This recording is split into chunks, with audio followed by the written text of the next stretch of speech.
और आइए शुरुआत कर रहे हैं आज की एक सबसे बड़ी खबर के साथ। और पूरा गणतंत्र दिवस समारोह आपने देख लिया, लेकिन बहुत सी वो चीजें, बहुत सी वो बातें जिसके बारे में आपको नहीं पता, आप नहीं जानते, वो दिलचस्प बातें आज मैं आपको बताऊंगा। गणतंत्र मेड इन इंडिया, सब कुछ स्वदेशी था, ये आपको दिखाऊंगा। लेकिन प्रधानमंत्री नरेंद्र मोदी की पगड़ी, सबकी नजर प्रधानमंत्री की आज पगड़ी पर गई कि प्रधानमंत्री ने जो पगड़ी बांधी है उसमें कई रंग है। देखिए, पीला रंग भी है, केसरिया भी है, हरा भी है, लाल भी है। ये प्रधानमंत्री नरेंद्र मोदी जिस वक्त पहुंचे समारोह में, उस वक्त की तस्वीर। अगली तस्वीर दिखाई जरा।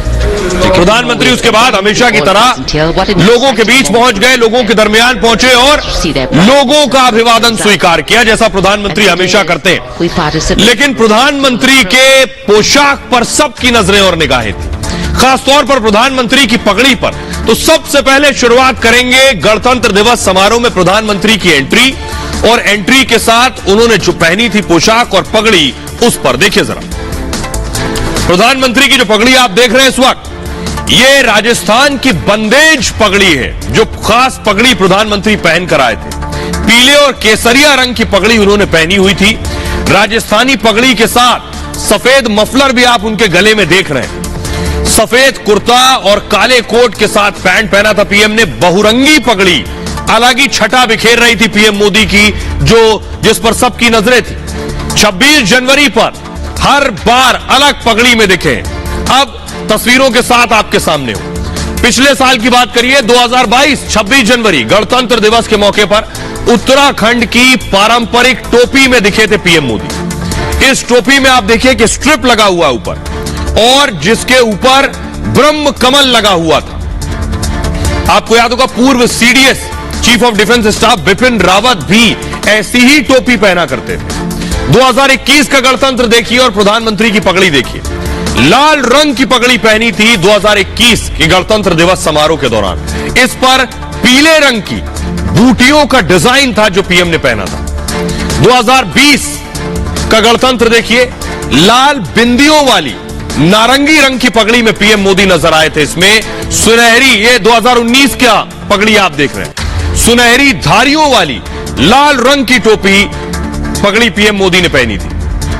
2018 देखिए, 2018 में मोदी रंगीन पगड़ी में नजर आए थे। ये 2018 की पगड़ी आप देख रहे हैं, और मूव कीजिए इसे, जिसमें लाल और पीला रंग ज्यादा नजर आ रहा है 2018 में आपको। उससे पीछे चलिए, 2017 का जरा उनका साफा और पगड़ी देखिए। गुलाबी रंग में सफेद बॉर्डर वाली पगड़ी प्रधानमंत्री मोदी पहने थे 2017 में। 2016 में देखिए जरा, 16 में पीले रंग की पगड़ी प्रधानमंत्री ने पहनी हुई थी, और 2015 में रंगीन राजस्थानी पगड़ी थी जैसी इस बार उन्होंने पहनी थी। रंग थोड़ा जुदा था, और 2014 मई में चुनाव हुए थे, उसके बाद प्रधानमंत्री बने। तो ये सब 26 जनवरी की पगड़ी है। आइए अब आपको मैं दिखाता हूं प्रधानमंत्री नरेंद्र मोदी।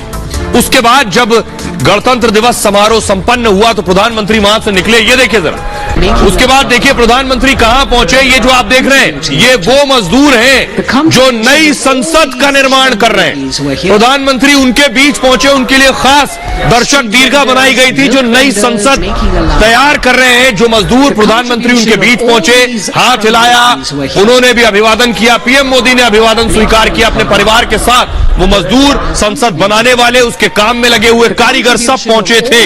इस बड़े मौके पर आपको बताऊं, इस बड़े मौके पर प्रधानमंत्री नरेंद्र मोदी और पूरे देश को दुनिया से बधाई संदेश आए। किस किस ने, देखिए जरा, चाहे वो पुतिन हो, सुनक हो, या फिर संयुक्त अरब अमीरात, सभी ने 74वें गणतंत्र पर भारत को शुभकामनाएं भेजी हैं। सबसे पहले शुरुआत करने जा रहे हैं, देखिए जरा।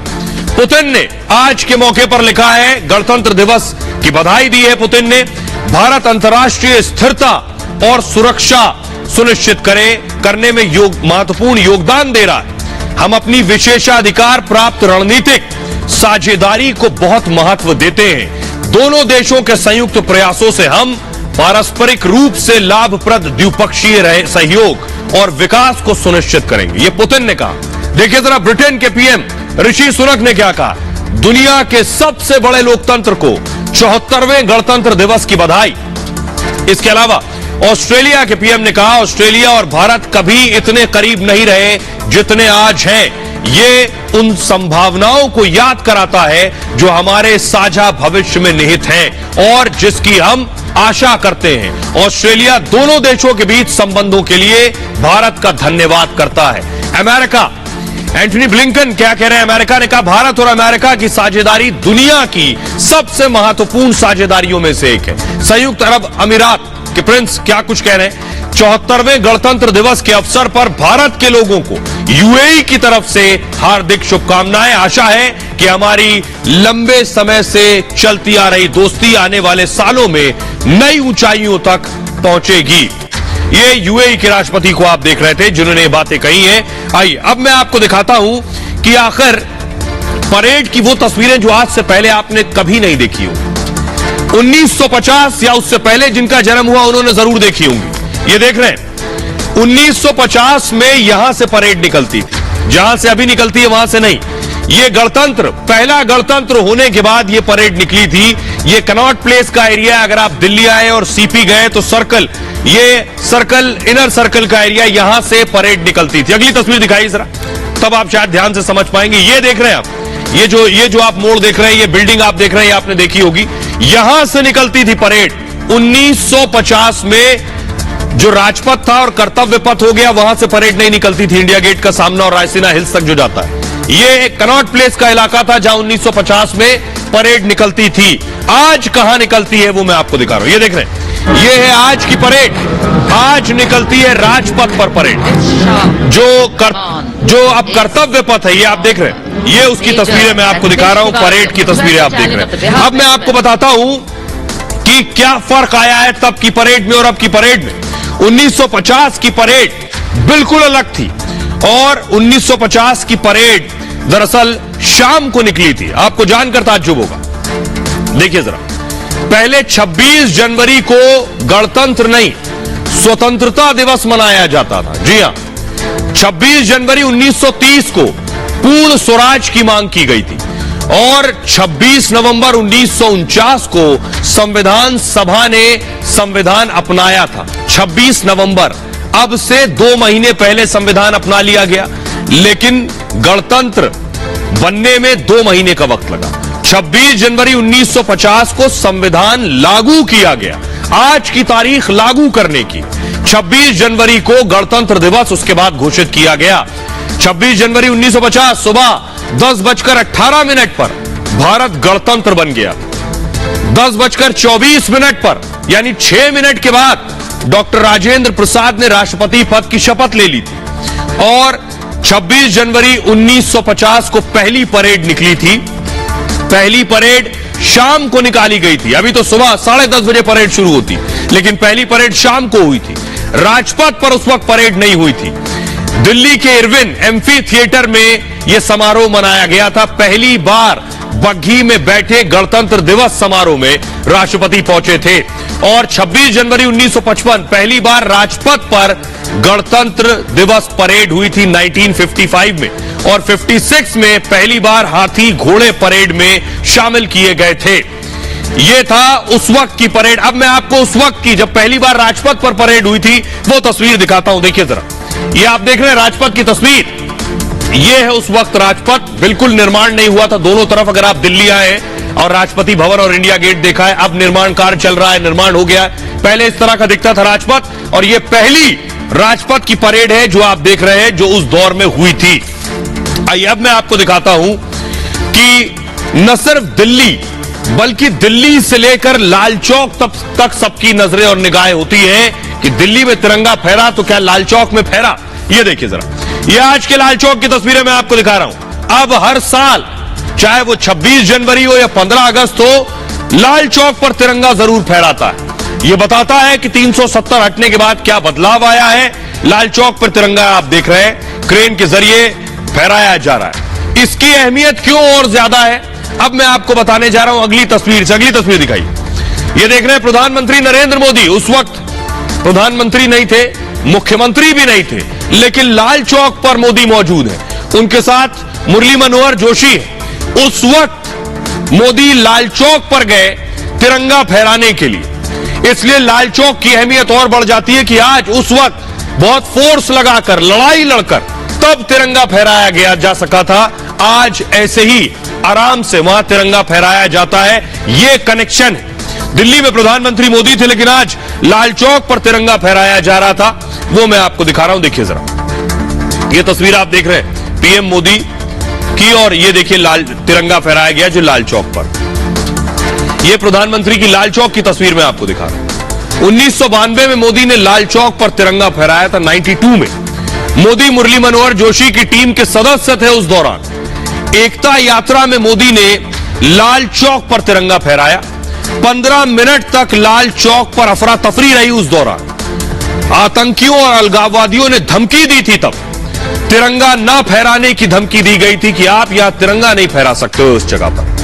मोदी ने 15 मिनट में तिरंगा फहराया। वहां झंडा फहराने के वक्त आतंकियों ने रॉकेट दागे थे, लेकिन सभी नेता सुरक्षित दिल्ली लौट आए। उसके बाद बीजेपी ने कन्याकुमारी से एकता यात्रा की शुरुआत की थी। तब तिरंगा फहराकर संपन्न हुई थी ये एकता यात्रा लाल चौक पर। दरअसल मॉस्को में रेड स्क्वायर है, उसी की तर्ज पर इसका नाम रखा गया है। श्रीनगर के केंद्र में स्थित है ये लाल चौक, और 1980 में एक घंटा घर बनाया गया था। 1948 में नेहरू ने यहां तिरंगा फहराया था। 370 हटने के बाद यहां तिरंगा लहरा रहा है। आइए अब मैं आपको सुनवाता हूं लाल चौक पर जो लोग आज मौजूद थे तिरंगा फहराने के दौरान, वो क्या अनुभूति कर रहे थे, क्या एहसास कर रहे थे, उन्हें सुनिए जरा।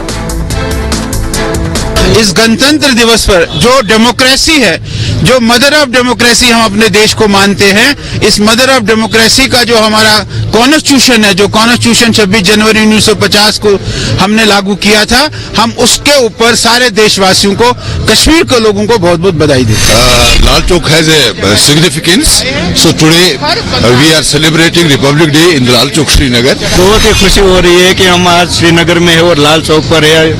आज पूरा देश एकजुट हो चुका है, ये मैसेज सारे देश में जा रहा है और इसके हम बहुत ही खुश हैं। यहाँ पे बहुत ही अच्छा लग रहा है। हम लोग आज तीसरा दिन हम लोग का है। आज लाल चौक पे झंडा फहराते हुए बहुत अच्छा लग रहा है हम सभी पूरे ग्रुप वासियों को, और सभी देशवासियों को एक बार पुनः गणतंत्र दिवस की बहुत बहुत शुभकामनाएं एवं बधाइयाँ। कि ऐसे ही देश में लाल चौक की जो शांति की स्थिति बनी हुई है, वैसे चाहते हैं कि पूरे देश में शांति की स्थिति बनी रहे और पूरा देश शांति चैन से जिए और अमन की भावनाओं को लेकर आगे बढ़ता रहे। बहुत अच्छा लगा सर यहाँ पे आके। पहली बार हम यहाँ पे आए हैं लाल चौक पे आके, बहुत गर्व महसूस हो रहा है। राइट, अब मैं आपको दिखाने जा रहा हूं, दरअसल गणतंत्र तब बना जब देश का संविधान लागू हुआ। अब संविधान की वो तस्वीर दिखा रहा हूं जो आपसे पहले आपने नहीं देखी होगी। ये है कॉन्स्टिट्यूशन ऑफ इंडिया, जिसे आप भारत का संविधान कहते हैं हिंदी में। अब आपको 1950 की तस्वीर दिखा रहा हूं। अगली तस्वीर दिखाई जरा। ये आप देख रहे हैं सरदार वल्लभ भाई पटेल को।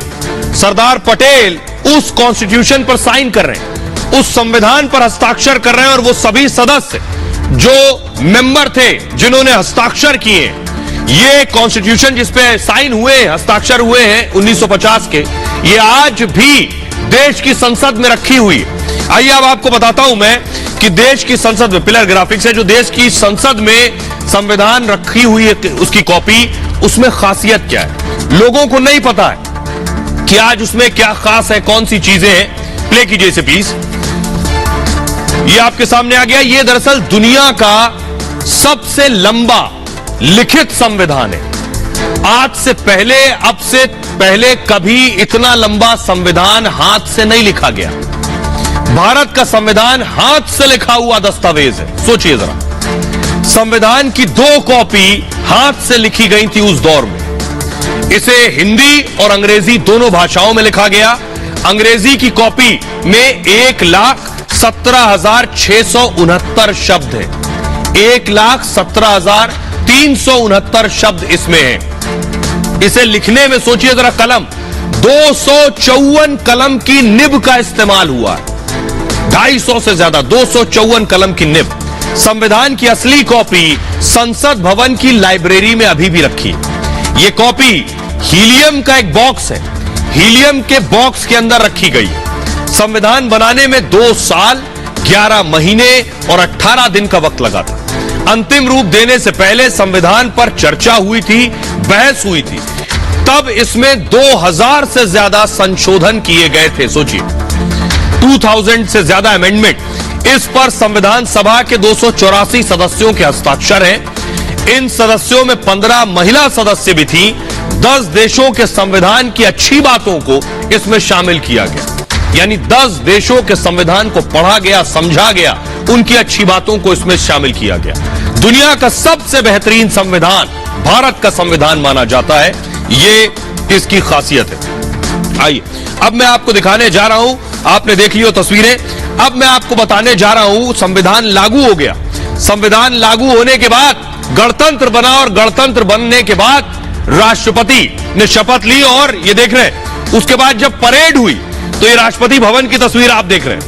परेड के बाद जब राष्ट्रपति पहली बार निकले 1950 में, ये वो तस्वीर है।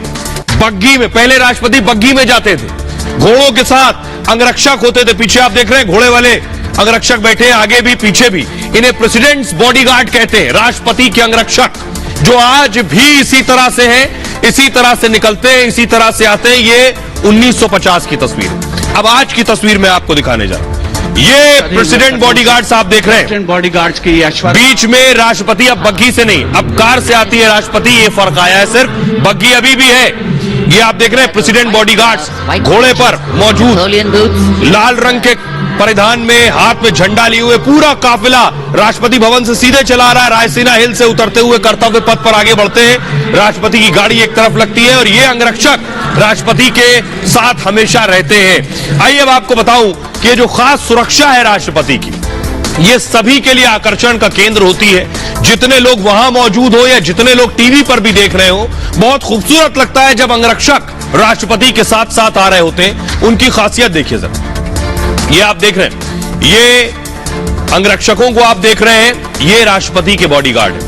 सेना की घुड़सवार रेजिमेंट का दरअसल ये हिस्सा है। सेना की सर्वोच्च यूनिट होती है ये, और ये यूनिट राष्ट्रपति भवन में ही रहती है। इनके लिए वही जगह है रहने के लिए। इनमें खास बात क्या है, जाट, सिख और राजपूत रेजिमेंट को प्राथमिकता दी जाती है इनके चयन में। राष्ट्रपति की सुरक्षा में जवानों की लंबाई बहुत अहम है। घोड़े देख रहे हैं, ये ऊंचे ऊंचे घोड़े होते हैं। घोड़ों की ऊंचाई देखिए, इसलिए जो जवान उस पर बैठेगा उसकी हाइट, उसकी लंबाई बहुत मायने रखती है। लंबाई 6 फीट अगर नहीं है तो राष्ट्रपति के अंगरक्षक और उनकी सुरक्षा में आप शामिल नहीं हो सकते। प्रेसिडेंट बॉडीगार्ड तो नहीं बन सकते। सोचिए, स्वतंत्रता से पहले योग्यता 6 फीट 3 इंच थी, जिसे बाद में कम करके 6 फीट किया गया। राष्ट्रपति की सुरक्षा यूनिट में 4 ऑफिसर्स भी होते हैं बाकायदा। 11 जेसीओ 161 जवान तैनात होते हैं इस दौरान। राष्ट्रपति की सुरक्षा करते हैं ये खास बॉडीगार्ड्स। पहली बॉडीगार्ड यूनिट 1773 में बनी थी। 1773 में ईस्ट इंडिया कंपनी ने बतौर पैदल सेना की भर्ती की थी, उस दौरान की बात है। और आपको बताऊं, मुगल हाउस से 50 सैनिकों को तब चुना गया था जिन्हें अंगरक्षक बनाया गया। आइए अब मैं आपको दिखाता हूं, राष्ट्रपति जब पहुंच जाती है तो उसके बाद पहला काम क्या होता है कि उन्हें सलामी दी जाए। तो एक तस्वीर आपको दिखाने जा रहे हैं राष्ट्रपति के। ये देख रहे हैं, ये जो तोपें आते हैं, इन तोपों से सलामी दी गई राष्ट्रपति को। 21 तोपें।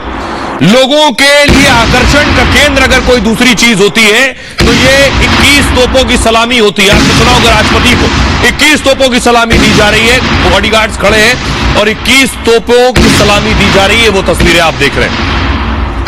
आइए अगली तस्वीर दिखाइए जरा। ये आप देख रहे हैं, ये वो 21 तोपें हैं, इनके जरिए सलामी दी गई। एक साथ खास बात यह, ये भारत की बनी है, मेड इन इंडिया तोपें थी। पहली बार मेड इन इंडिया तोपों से सलामी दी गई, भारत में निर्मित है। इससे पहले विदेशी तोप से दी जाती थी। पिछले अगली तस्वीर दिखाई, ये आप देख रहे हैं, ये विदेशी तोपें हैं, देख रहे हैं 21 विदेशी तोपें। 2022 तक इन्हीं तोपों से सलामी दी जा रही। अब इस बार आकर्षण यह था कि भारतीय तोपें, यही निर्मित तोपें। अब जरा आपको दोनों तोपों की खासियत दिखाते हैं, जो भारत में बनी है और जो विदेश से थी, जो 21 तोपों की सलामी इनके जरिए दी जा रही थी। देखिए जरा, तो आपको हम दिखा रहे हैं, ये आप देख रहे हैं तोपें, ये दो तस्वीरें मैं आपको दिखा रहा हूं। दरअसल गणतंत्र दिवस पर 21 तोपों की सलामी की परंपरा है और अब तक ब्रिटेन में बनी तोपों से सलामी दी जाती थी। ये तोपें द्वितीय विश्व युद्ध के दौरान इस्तेमाल हुई थी, सेकेंड वर्ल्ड वॉर। पहली बार भारत में बनी गन से सलामी दी गई है। अब देखिए दोनों में खासियत मैं बता रहा हूं। जो भारतीय तोप है स्वदेशी तोपों से राष्ट्रपति की सलामी हुई है। ब्रिटिश तोप 25 पाउंडर तोपों से पहले सलामी हुआ करती थी। जो भारतीय तोप है 105 mm इंडियन फील्ड गन्स का इस्तेमाल हुआ है। ब्रिटिश तोप जो है ब्रिटिश डीएन फील्ड गन्स का इस्तेमाल होता था। इसमें भारतीय तोप जो है इसका वजन 2 गुना है, यानी 3450 किलोग्राम है। जो विदेशी तोप थी उसका वजन 1633 किलोग्राम था। इसके अलावा इसकी लंबाई, भारतीय तोप की लंबाई 20 फीट, चौड़ाई 7 फीट, ऊंचाई 6 फीट है। ब्रिटिश तोप की जो लंबाई है वो 15 फीट, चौड़ाई 7 फीट और ऊंचाई 3 फीट है। इसके अलावा भारतीय तोप ये 1 मिनट में 6 से 8 गोले दागती है, तो ब्रिटिश तोप भी 6 से 8 गोले दागती थी 1 मिनट के दौरान। और भारतीय तोप इसकी रेंज 17 से 20 किलोमीटर तक की है भारतीय तोप की। ब्रिटिश तोप की रेंज 12.5 किलोमीटर की है। यह फर्क है, रेंज इंपॉर्टेंट है, भारतीय तोप की रेंज कहीं ज्यादा है। आइए अब मैं आपको दिखाने जा रहा हूं इस सलामी के बाद कि आखिर और कौन सी चीज थी जो खास थी। खास था परेड में जो भी हथियार लाए गए थे वो सब स्वदेशी थे, सभी भारत में बने हुए थे। वो मैं आपको दिखाने जा रहा हूं। ये आप देख रहे हैं अर्जुन टैंक से सलामी दी गई। अर्जुन टैंक जो भारत में बनाया गया, अपग्रेड किया गया कई बार, ये वो अर्जुन टैंक आप देख रहे हैं। अगली तस्वीर दिखाइए। वज्र वाहन आप देख रहे हैं जिसे भारत में तैयार किया गया है। वज्र टैंक आप देख रहे हैं। वज्र टैंक जो भारत में बना, मेड इन इंडिया, इसके जरिए सलामी दी गई। अगली तस्वीर ब्रह्मोस मिसाइल, ये भी भारत में निर्मित है। स्वदेशी ब्रह्मोस मिसाइल, विदेशों में भी इसकी खासी डिमांड है, इसको भी परेड में शामिल किया गया।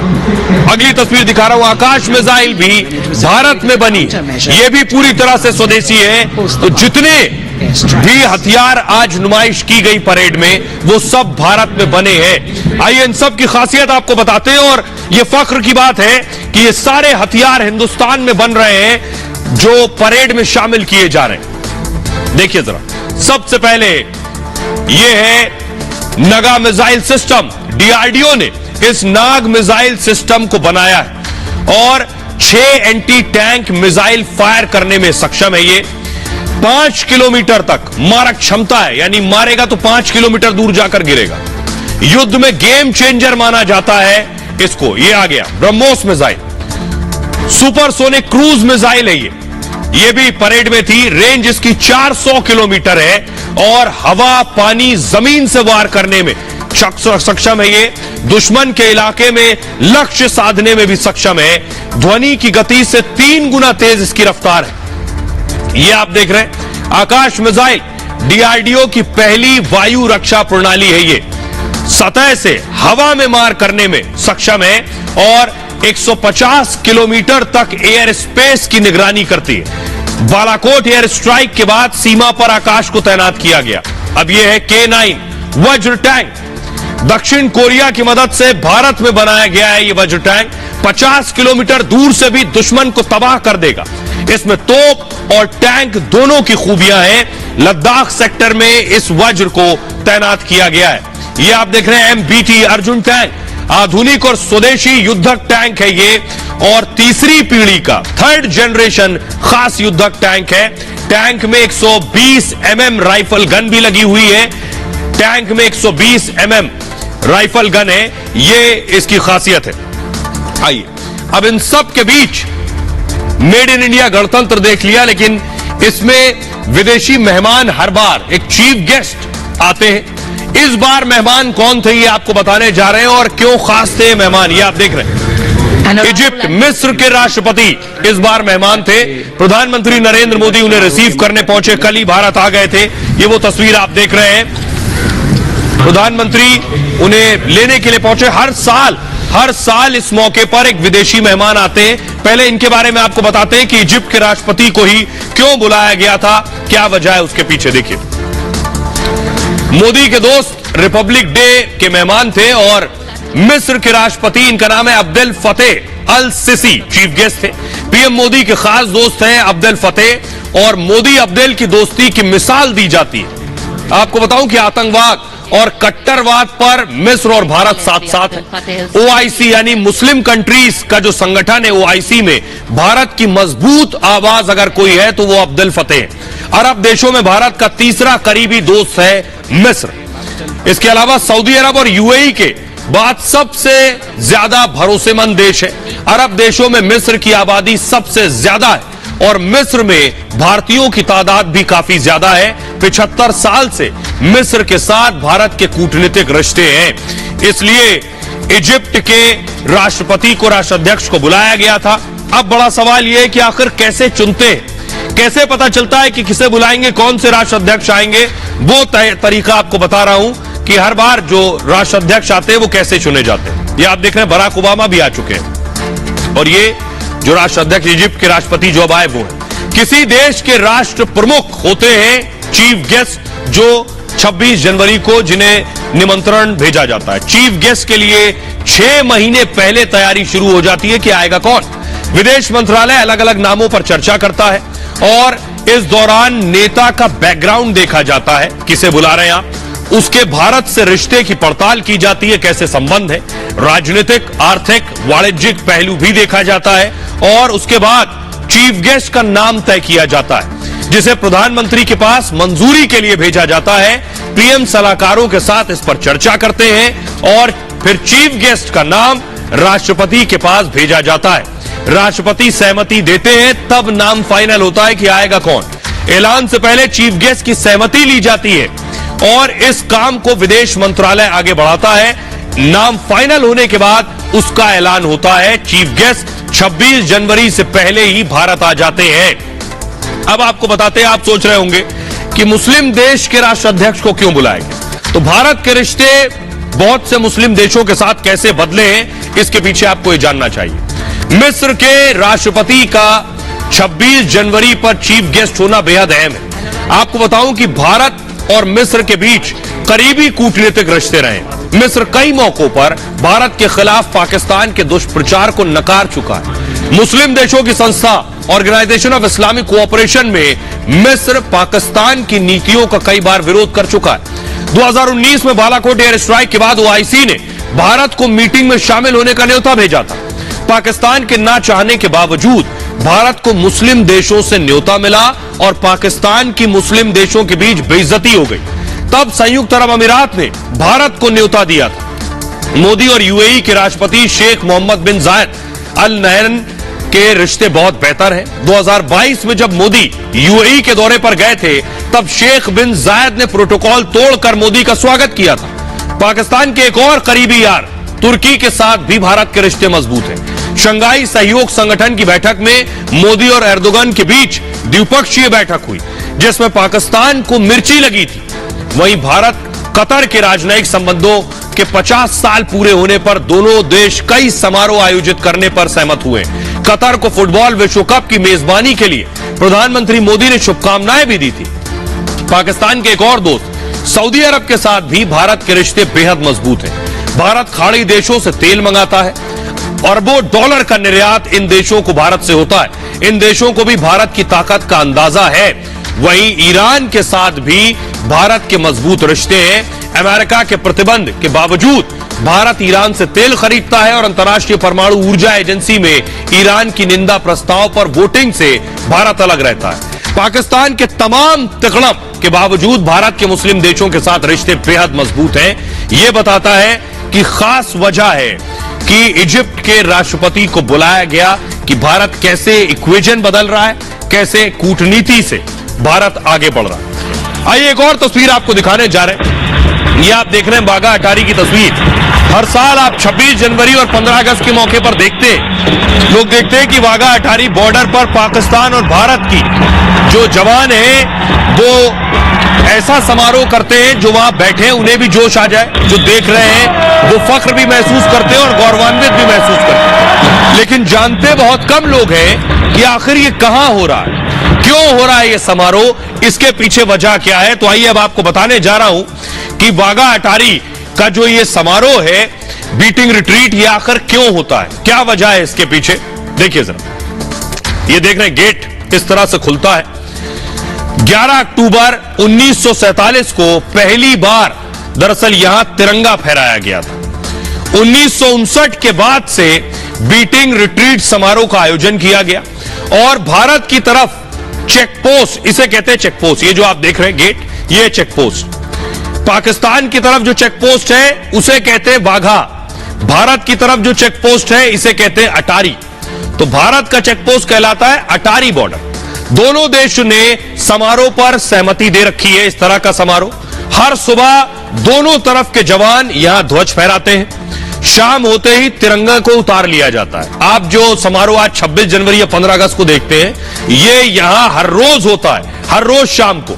इस दौरान दोनों तरफ के जवान चुनौती देते हैं एक दूसरे को सर्वश्रेष्ठ प्रदर्शन की चुनौती दी जाती है। फिर दोनों देश के जवान अपना अपना कौशल दिखाते हैं। 60 से 120 मिनट का कार्यक्रम होता है। यह पूरा कार्यक्रम बेहद रोमांचक होता है, जवानों में जबरदस्त उत्साह दिखता है। दोनों देशों के लोग इसमें शामिल होते हैं। दोनों तरफ दर्शक दीर्घा, पाकिस्तान की तरफ भी दर्शक आकर बैठते हैं और भारत की तरफ तो बहुत ज्यादा भीड़ होती है। अमृतसर से 32 किलोमीटर दूर है अटारी बॉर्डर। हर दिन सैकड़ों पर्यटक यहां पहुंचते हैं, यह है इसकी खासियत। हमारे सहयोगी वहां मौजूद थे अटारी बॉर्डर पर जिस वक्त यह समारोह चल रहा था। जो भारतीय पहुंचे थे वो क्या कुछ कह रहे हैं, सुनिए। बहुत खुशी हो रही है, हमारा देश सबसे प्यारा है। वो लोग हैं, अपन चैन से सोते हैं, वो लोग नहीं है, अपन कभी चैन से सो नहीं पाते हैं। वो लोग का सैक्रिफाइस बहुत है हमारा ऊपर, हम लोग कर्जदार है उनका। तो भारत तो तगड़ा कंट्री है, बहुत बढ़िया देश है। भारत जय हिंद, भारत माता की वंदे, भारत माता के, भारत माता की, भारत माता की, हिंदुस्तान जिंदाबाद। कैसा महसूस हुआ आपने बॉर्डर पर आज परफॉर्म किया है? बहुत अच्छा लगा, फर्स्ट टाइम था एंड बहुत अच्छा था। एक्साइटेड समय से तैयारी कर रहे थे? बहुत ही समय, 1 महीने से तैयारी कर रहे थे, हमें बहुत ही अच्छा लगा। मैम अभी भी आपने जोश देख लिया, पूरा दिन हो गया हमें यहाँ पे बैठे हुए, बट स्टिल द जोश इज वेरी हाई। तो वो एक बार फिर से दिखाइए, भारत माता की जय, वंदे मातरम, वंदे मातरम, वंदे मातरम। सबका जोश हाई देख लिया, अब आपको कश्मीर लिए चलते हैं। यह वक्त बदल गया है कि कश्मीर में जो कभी बंदूक उठाया करते थे, आज वो तिरंगा उठा रहे हैं। तस्वीर दिखाने जा रहा हूं, देखिए जरा।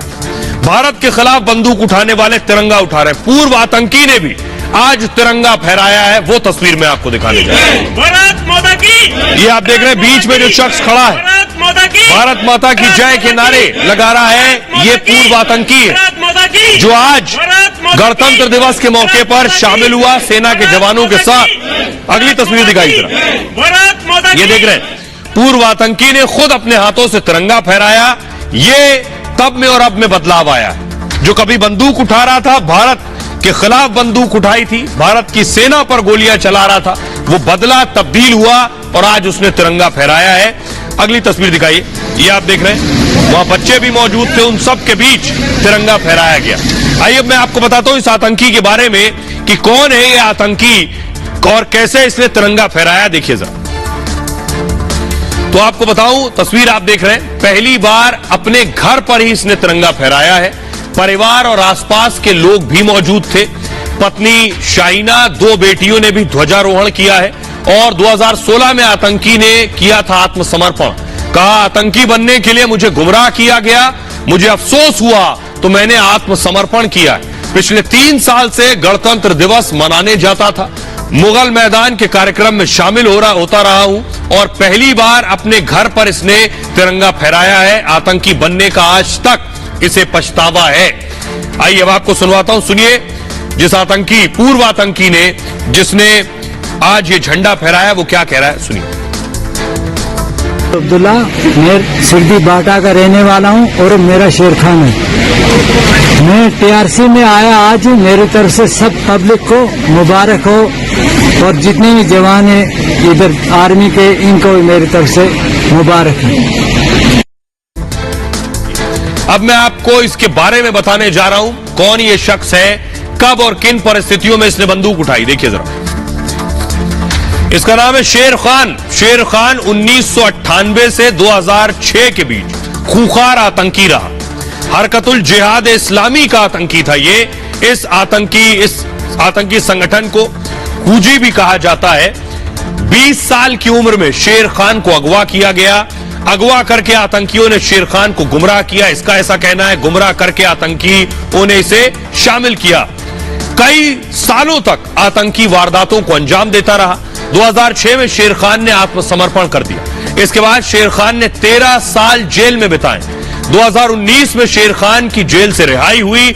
शेर खान किश्तवाड़ के सेगड़ी भाटा का रहने वाला है। पूर्व आतंकी शेर खान की उम्र 42 साल है। पूर्व आतंकी शेर खान की 2 पत्नियां 3 बच्चे हैं। आइए खबरों में आगे बढ़ते हैं। आज की एक और बड़ी खबर है जो सियासत की दुनिया से कैसे 2 बहुएं आपस में आमने सामने। सम्मान पर भी सियासत हो रहा है। छोटी बहू और बड़ी बहू आमने सामने आ गई है। यानी मुलायम सिंह यादव जी के निधन के बाद सरकार ने पद्म विभूषण सम्मान का ऐलान किया मुलायम सिंह यादव के लिए। अगली 2 तस्वीरें दिखाई। ये जो तस्वीर आप देख रहे हैं, लेकिन डिंपल का कहना है कि ससुर जी को भारत रत्न दिया जाना चाहिए। अपर्णा ने इसका स्वागत किया है। सवाल यह है कि आखिर क्यों दोनों बहुएं आमने सामने हैं, क्या कुछ कह रही समाजवादी पार्टी, यह आपको सबसे पहले बताता हूं कि आखिर सवाल बुनियादी यह है कि समाजवादी पार्टी का कहना है और एक नहीं 3 लोग कह रहे हैं कि मुलायम सिंह यादव को भारत रत्न दिया जाना चाहिए। डिंपल यादव कह रही है मुलायम सिंह यादव भारत रत्न के योग्य थे, भारत रत्न से सम्मानित किया जाना चाहिए था और यह सम्मान उन्हें पहले मिल जाना चाहिए था। उन्होंने कहा सरकार ने उन्हें देर से सम्मानित किया है, वो भी केवल पद्म विभूषण दिया है उन्हें, जबकि नेताजी ने कई महान काम किए। शिवपाल यादव ने कहा नेताजी ने किसानों और गरीबों की आवाज बुलंद की है, इसी वजह से नेताजी को सम्मानित किया गया। लेकिन जनता की मांग भारत रत्न की है, उन्हें भारत रत्न से नवाजा जाना चाहिए। स्वामी प्रसाद मौर्य कह रहे हैं मुलायम सिंह यादव का अपमान किया गया है, पद्म विभूषण देकर उनका उपहास उड़ाया गया है, नेताजी को भारत रत्न दिया जाना चाहिए था।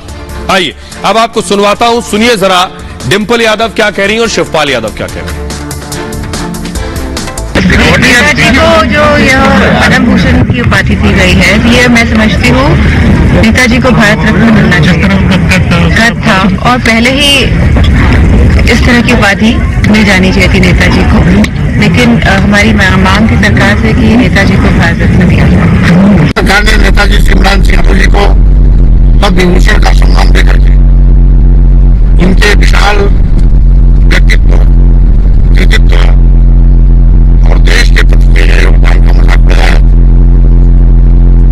नेताजी को यदि सम्मानित करना ही था तो भारत रत्न के सम्मान से सम्मानित किया जाना चाहिए था। ऐसा न कर नेताजी के सम्मान का मजाक उड़ाया है, जो भारतीय जनता पार्टी केंद्र की सरकार का कृत्य सोच को दर्शाता है। लेकिन नेताजी ने जीवन भर किसानों की, गरीबों की और प्रदेश की और देश के नौजवानों को, किसानों को, सबके आवाज को बुलंद किया है, तो इसलिए मिला है नेताजी को। अब मैं आपको बताने जा रहा हूं अपर्णा यादव क्या कुछ कह रही हैं। आपने सुन लिया यादव परिवार, बड़ी बहू क्या कह रही है। अपर्णा यादव ने कहा भारत सरकार द्वारा देश के पूर्व रक्षा मंत्री और यूपी के पूर्व सीएम मुलायम सिंह यादव पूजनीय पिताजी को पद्म विभूषण से विभूषित किए जाने पर पीएम के नेतृत्व में सरकार के इस निर्णय का स्वागत करती हूं। अपर्णा यादव ने इसका स्वागत किया है। लेकिन अब आपको बताने जा रहा हूं पद्म अवार्ड किसे किसे मिला है। जो सम्मान की बात है, ये जो आप देख रहे हैं पद्म अवार्ड देने वाले कौन कौन से, जिन्हें मिला है वो चेहरे कौन से हैं, आइए आपको बताता हूं। सबसे पहले उसमें कई नाम हैं, कई बड़ी हस्तियां हैं जिन्हें पद्म सम्मान दिया गया है। उसमें किसे किसे सम्मान मिला है ये मैं आपको बताने जा रहा हूं कि आखिर इस सम्मान में बहुत से नाम है, रवीना टंडन भी शामिल है जिन्हें सम्मान दिया गया।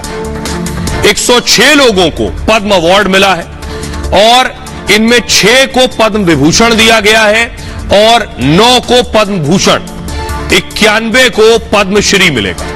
7 हस्तियों को मरणोपरांत पुरस्कार मिलेगा ये, और पद्म अवार्ड पाने वालों में 19 महिलाएं शामिल हैं। उन 2 लोगों को भी मिलेगा जो देश में नहीं रहते। मुलायम सिंह यादव को पद्म विभूषण मिलेगा। इसके अलावा उन्हें मरणोपरांत ये पद्म विभूषण दिया जाएगा।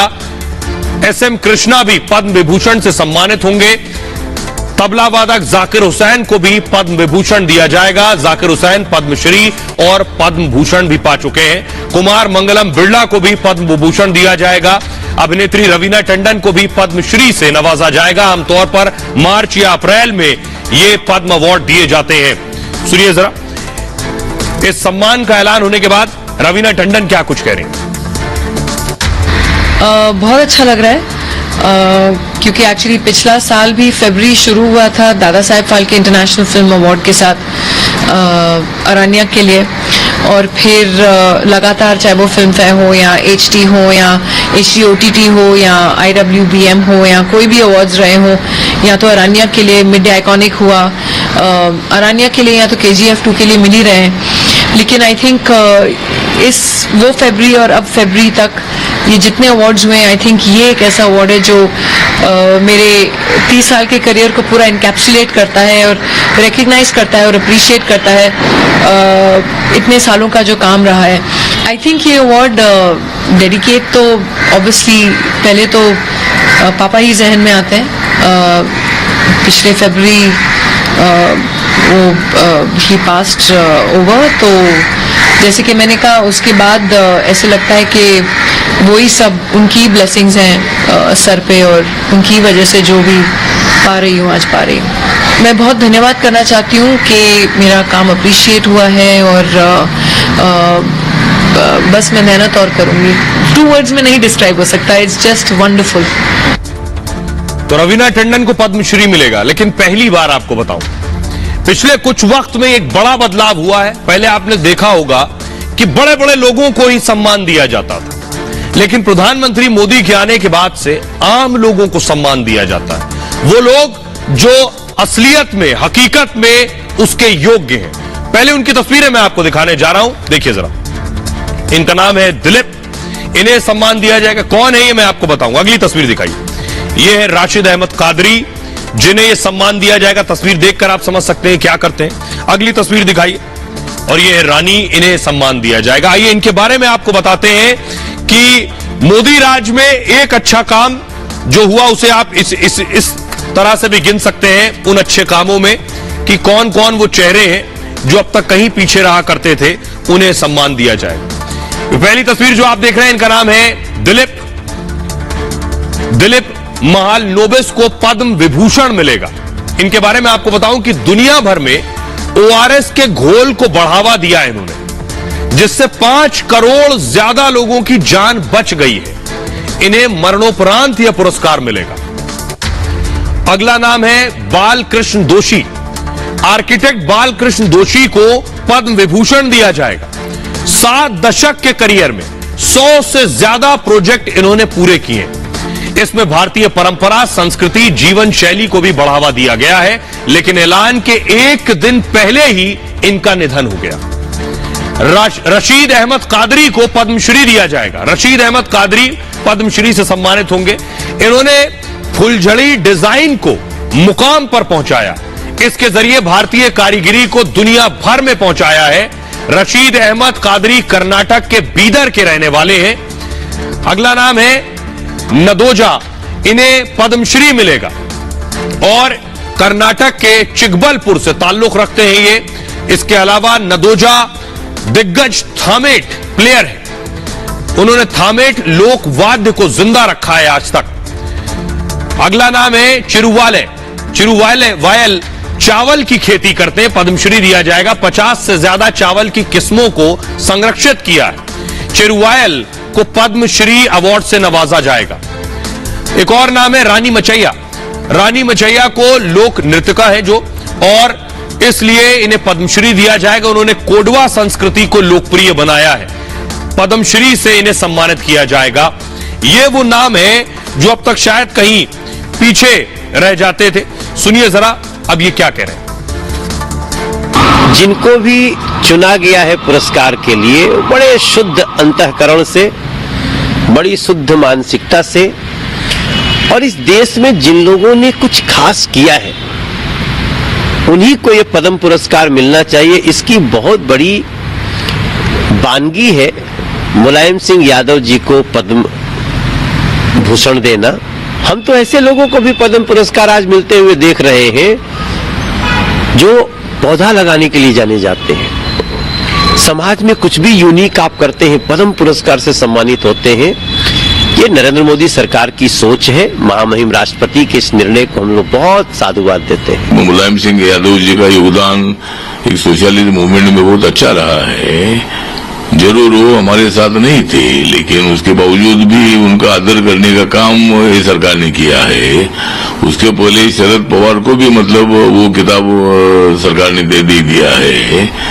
उसी तरह मुझे लगता है कि ये सरकार कोई पार्शलिटी करने वाली नहीं है। जिस क्षेत्र में जिनका अच्छा काम है उनको सम्मानित करना। ये खबरों में आगे बढ़ते हैं।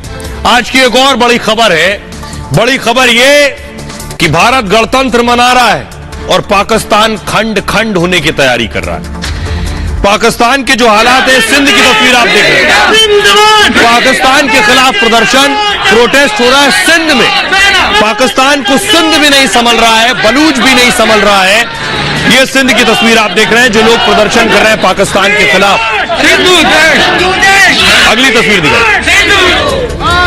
वो कह रहे हैं वी वांट सिंधु देश, यानी सिंधु को देश बनाइए। ये आप अगली तस्वीर, गिलगिट की तस्वीर देख रहे हैं।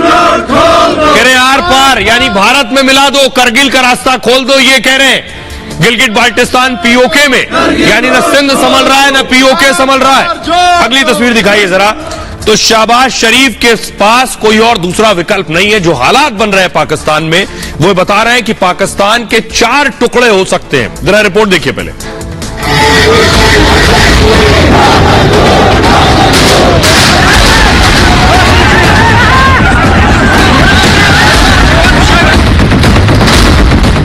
तो बहुत जल्दी पाकिस्तान के 4 टुकड़े होंगे। तो बहुत जल्दी पाकिस्तान के 4 टुकड़े होंगे। क्या कंगाल पाकिस्तान खंड खंड हो जाएगा? न खाने के लिए रोटी है, न पीने के लिए पानी।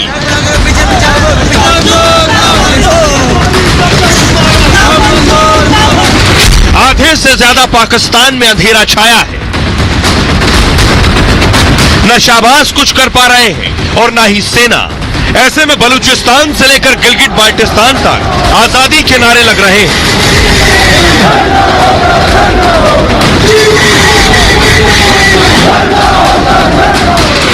तो बहुत जल्दी पाकिस्तान के 4 टुकड़े होंगे। भारत महाशक्ति बनेगा।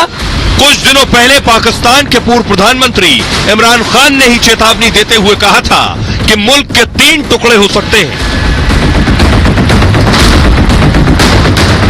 अगर इस वक्त एस्टेब्लिशमेंट सही फैसले नहीं करेगी, मैं आपको राइटिंग में देता हूं कि ये भी तबाह होंगे, फौज सबसे पहले तबाह होगी, क्योंकि मुल्क बैंकरप्ट होगा। किधर जाएगा मुल्क? मैं आपको आज कहता हूं पाकिस्तान के 3 हिस्से होंगे। तो इमरान खान को आपने सुन लिया 3 हिस्से, रामदेव ने एक और बढ़ा दिया है 4 हिस्से। अब मैं आपको बताता हूं 4 हिस्से कैसे और कौन से होने वाले हैं पाकिस्तान के। देखिए जरा, ये आप देख रहे हैं पाकिस्तान का नक्शा, आप देख रहे हैं पाकिस्तान, बलूचिस्तान, पीओके आप देख रहे हैं, पंजाब आप देख रहे हैं, सिंध। तो पाकिस्तान के 4 टुकड़े ऐसे होने वाले हैं और बलूचिस्तान, पीओके, सिंध प्रदेश में आजादी की मांग उठ रही है। पाक के हालात पर अंतर्राष्ट्रीय एजेंसियों की चेतावनी है। दाने दाने को मोहताज लोग सड़क पर उतर आए। पाकिस्तान में अस्थिरता का दौर शुरू हो चुका है। पीओके की हालत बलूचिस्तान में देखिए जरा। 1948 से बलूचिस्तान की आजादी की जंग हो रही है। बलूच विद्रोही पाक सेना के बीच लड़ाई चल रही है। पाक सेना ने अवैध कब्जा कर रखा है वहां। अब तक 2 लाख बलूच शहीद हुए, 55,000 गायब है। बलूच लड़कियों के साथ पाकिस्तानी सेना रेप करती है, पाक सेना पर रेप सेल्स बनाने का वहां आरोप है। और डॉक्टर नायला कादरी बलोच वहां की बड़ी नेता हैं, बलूचिस्तान की निर्वासित सरकार की पीएम भी है वो। नायला बलोच ने पीएम मोदी से भी गुहार लगाई थी कि हमें बचाइए, बलूचिस्तान की आजादी की मांग कर चुकी है वो। पीओके, पाकिस्तान अधिकृत कश्मीर का हाल देखिए, पाक सरकार के खिलाफ वहां प्रदर्शन हो रहे हैं, हर रोज पाकिस्तान के खिलाफ उग्र आंदोलन चल रहा है पीओके में, और पाकिस्तान सेना वापस जाओ के नारे लग रहे हैं। पाक सेना पर लोगों को प्रताड़ित करने का आरोप लग रहा है। गिलगिट बाल्टिस्तान में भी आजादी के नारे लगाए जा रहे हैं, भारत के समर्थन में यहां नारेबाजी हो रही है, इंडिया में शामिल होने की मांग की जा रही है। खैबर पख्तूनख्वा की बात करिए, अफगानिस्तान से सटा है और तहरीके तालिबान बहुत सक्रिय है यहां पर। पाक तालिबान को सेना भी कंट्रोल नहीं कर पा रही है। यहां के पश्तून भी पाक तालिबान के समर्थन में है, ज्यादातर लोग पाक सेना के खिलाफ हैं। यहां पर लोग ग्रेटर पश्तूनिस्तान की मांग कर रहे हैं, सिंध देश की मांग हो रही है। बांग्लादेश बनने के बाद से ही सिंधु देश की मांग है। सिंधी राष्ट्रवाद के संस्थापक जीएम सैयद थे, बांग्लादेश के संस्थापक शेख मुजीबुर रहमान के दोस्त थे वो, और लोग खुद को सिंधु घाटी सभ्यता का वंशज मानते हैं। यहां 1947 में अंग्रेजों ने अवैध तरीके से पाकिस्तान को दे दिया था हिस्सा, लोग अब पाकिस्तान से आजादी चाहते हैं यहां। तो आपने सुन लिया, देख लिया कौन से और कितने हिस्से हो सकते हैं पाकिस्तान के 4 हिस्से। तो पाकिस्तान को आज खुद बैठकर सोचना पड़ेगा कि वो इतने सालों में 47 के बाद कहां से कहां आ गए हैं कि पहले 2 हिस्से हो गए बांग्लादेश के बाद, अब 4 हिस्सों की बारी। ये भारत की बात है में इतना ही। आप अपना बहुत ख्याल रखिए। एक छोटे से ब्रेक के लिए रुक रहे हैं, लौट रहे हैं कुछ और बड़ी खबरों के साथ।